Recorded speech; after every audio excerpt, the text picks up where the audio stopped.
for the vlog, and share stories, meron akong sapatos. Ang tatak nito ay Hoka.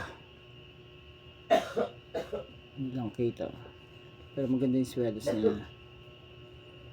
Yan. So kung titignan mo, yan siya.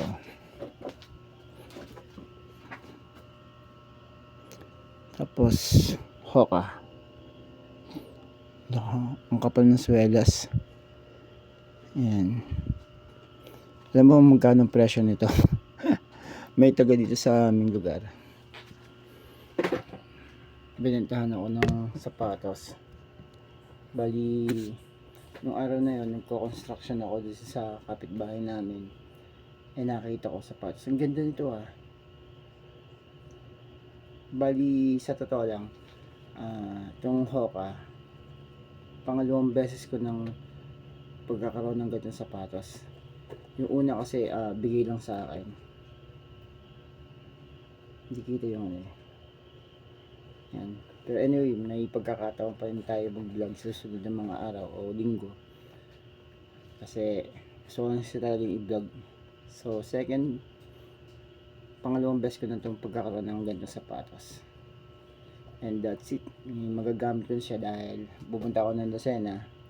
So magagamit ko na siya. Murang halaga lang kasi galing sa tao. So isang masabi kong blessing na rin na napasakin to kasi nang time na yon may bibiling iba. So dalawa kami and then naging akin. Kasi yung presyo na nagbebenta gusto niya ganun ang halaga. Sabi ko man yung susunod sa kinabukasan ko bibigay yung karagdagan. At least tapos na yung usapan dito kasi nabayaran ko na siya. And pwede ko din siyang gamitin pang jogging. So ngayon ay madaling araw. So Hoka. And that's it.